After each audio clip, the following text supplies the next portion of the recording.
But my concern is if it is political, then everyone should be concerned. People on the right should be concerned. People on the left should be concerned. Because it's very clear that if it is political, this is the dismantling of our democracy. This is the dismantling of our Constitution, right? And so the First Amendment is the First Amendment for a reason, and that is freedom of the press, freedom of speech, freedom to speak truth to power. If that is taken away, if the comedians are being attacked, then that means our Constitution is being dismantled. That's right. That means the very rubric of our democracy is being dismantled. And I think every single person should be really, really concerned about it. I'm thrilled that Senator Warren, Elizabeth Warren, Senator Bernie Sanders is asking Skydance, is asking for answers whether or not this was political. The Writers Guild is actually asking the Attorney General to look into this situation to find out if it was political. And if we find out it is political, what are we going to do as a country? We must protect our Constitution and we must protect our democracy. I think this is bigger than just the cancellation of a television show. I think it's great. Imagine this. You're sitting at home, sipping your morning coffee, when suddenly a national talk show host looks straight into the camera and calls millions of Americans cultish. No hesitation, no softening the blow. That's exactly what Sunny Hostin did, and it sent an instant shockwave through political circles. This wasn't a throwaway comment. This was a line drawn in the sand, a statement designed to sting. And whether you love or hate her, you can't ignore it. Because when someone takes aim at an entire political base with language this loaded, it's not just a talking point anymore. It's a full-on declaration of war in the culture debate. But that wasn't even the spiciest thing she said. Sunny didn't just toss the word cultish into the conversation like it was casual gossip. She delivered it with the weight of someone who's been watching the political climate for years and has reached her breaking point. On The View, she laid out why she feels the label fits. In her eyes, Trump's base has moved far beyond traditional political loyalty. This isn't the normal my party versus your party dynamic. She sees it as a fierce, almost unquestioning devotion to one man. A devotion that, according to her, overrides facts, common sense, and even personal well-being. Representative Andy Ogles, a Republican of Tennessee, on January 23rd, just 3 days after Trump was inaugurated, already proposed amending the 22nd Amendment to allow Trump to serve a third term. I think he doesn't want to, he's not going to say that J.D. Vance is a successor because he thinks he's his own successor. But doesn't that mean that Obama can run also? Well, you would think so because part of the resolution says no person shall be elected to the office of the president more than 3 times. And the argument is that Trump needs more time to accomplish his agenda and reverse the policies of the Biden administration. Now, it's going to be very hard to do that, to change the 22nd Amendment, which is enshrined in the Constitution. But there are a couple of ways that he could try to get there. He could just try to stay in office, right? She pointed out how no matter what controversies erupt around Trump, whether it's legal battles, inflammatory comments, or policy decisions that critics say backfire, his supporters often double down instead of stepping back. To Sunny, that's not just loyalty, that's blind allegiance. She painted a picture of a movement where members' close ranks ignore opposing evidence and view any criticism as an attack on their identity, not just on a political leader. And she didn't stop there. Sunny suggested this mindset isn't harmless. It's powerful enough to sway elections, influence policy, and even shape the national conversation in ways that make genuine debate nearly impossible. In her telling, once you reach the point where disagreement feels like betrayal, the political system stops functioning the way it's supposed to. But if you thought cultish was the most incendiary term she'd used that day, you'd be wrong. If calling Trump's base cultish was a grenade, then what came next was the explosion. Sunny Hostin didn't just question Trump's politics, she went for the most loaded term she could have chosen, calling him the Antichrist. It wasn't subtle, it wasn't framed as a joke. She said it with the same seriousness you'd use to deliver bad news to a friend, and the reaction was immediate. Half the audience seemed stunned into silence, while the other half erupted in applause. Oh, the I title. think that the Republicans... Let them meet each other? Yeah, I think the Republicans and the people that voted for Trump and now and they also voted for co-president Musk, now they realize that the forest ranger just got fired, somebody in the Foreign Service, you know, his wife couldn't get medevac because they got fired, all the federal workers are getting fired. I think that they will turn on the Republican Party and they will come back to the Democratic Party. By invoking a term that carries heavy religious and cultural weight, Sunny wasn't just making a political critique. She was striking at the core of how millions of Trump supporters see him. For many, Antichrist isn't just an insult, it's a prophecy, a symbol of ultimate evil. And Sunny knew exactly how strong that word would land. It instantly reframed the conversation from one about policy and personality to one about morality and good versus evil. Critics accused her of going too far, saying this kind of language only deepens the political divide. Supporters of her stance argued the opposite, that moments like these cut through the noise and tell the truth as they see it, without sugarcoating. Either way, it was a statement impossible to walk back, and it pushed the discussion into territory most daytime talk shows never dare to touch. And if you thought this was just about fiery rhetoric on live TV, her next comments made it personal. Sunny didn't just keep her criticisms aimed at abstract politics, she brought it into her personal life, making it clear that these beliefs shape who she will and won't allow into her inner circle.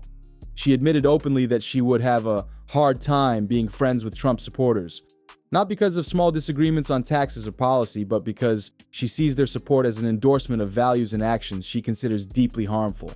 She described it as a moral line in the sand. In her view, friendship requires a shared understanding of basic principles, respect for truth, equality, and democratic norms, and she believes Trump's movement undermines all three. So for her, it's not simply agree to disagree, it's a deal breaker.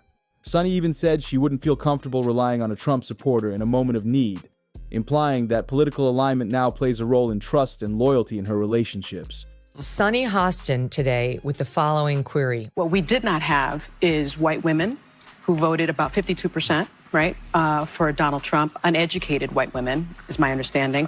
You have Latino men, actually, voting more for him. And you have, and black men was not the story. We're not the story here because they voted almost 80% for the vice president. Right. So why do you think that uneducated white women voted against their reproductive health freedoms? And why do you think Latino men voted in favor of someone that's going to deport, says he's going to deport the majority of his community? White women like being called uneducated white women. I think the economy matters, national security matters.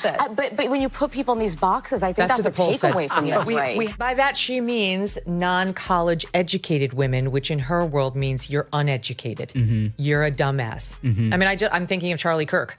He did not go to college. He is not dumb. He's responsible in large part for this win today. It's just so offensive. For some, that level of division feels extreme, a sign of how far political polarization has seeped into everyday life.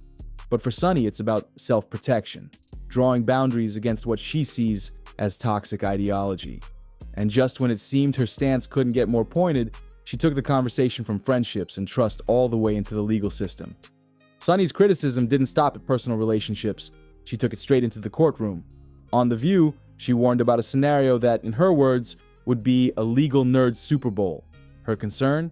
That some Trump supporters might deliberately lie about their biases during jury selection just to secure a seat in one of his trials. Once there, she suggested, they could sway deliberations from the inside, effectively sabotaging the process to protect him. It was a pointed accusation that raised eyebrows, not just because of what it implied about Trump's base, but because it cast doubt on one of the cornerstones of the American justice system.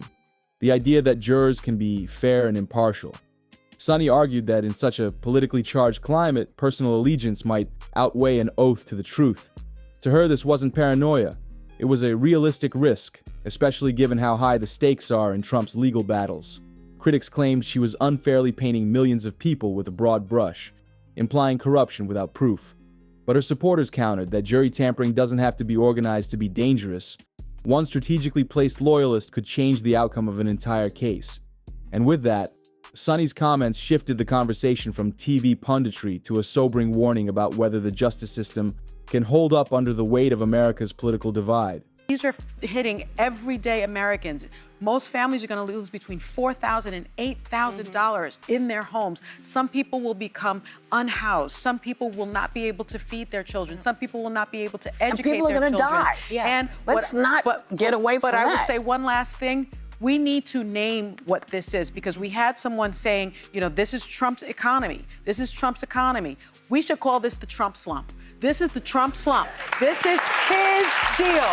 He needs to own this, and we should not let him off the hook. Anytime he says something like, well, it's probably going to be good, I'm using it as a negotiation, as you pointed out. Trump slump. This is all on him. You know, there's actually... But in Sunny's mind, these warnings were just one layer of a much larger crisis. One that, in her view, also extends to the way voices in the media are being silenced. When you put all of Sunny's comments together, the cultish base, the Antichrist label, the friendship deal breaker, and the jury manipulation warning, it forms a bigger picture of what she's trying to say. That something far deeper than partisan politics is at play. In her view, the US isn't just dealing with a heated election cycle, it's dealing with a cultural and moral fracture that's bleeding into every major institution. Sunny framed it as a chain reaction. Political devotion fuels division. Division erodes trust between friends and neighbors. That mistrust then seeps into the courtroom, potentially undermining justice. And when you combine all of that with the media losing influential voices like Stephen Colbert, she sees it as part of a larger trend toward silencing dissent and controlling narratives. Her tone wasn't just frustrated, it was urgent. She warned that if this cycle keeps spinning, Americans could wake up in a country where truth is negotiable. Free speech is conditional, and even the most basic systems like juries or journalism become battlegrounds. Whether you think she's overreacting or calling it like it is, the through line of her warning is clear. This isn't just about Trump or late-night TV or even politics. It's about whether the country can hold together when distrust becomes the default setting. And it's in that context that her comments on Colbert's cancellation hit even harder. Before we start the show, I want to let you know something that I found out just last night. Next year will be our last season. The network will be ending The Late Show in May. And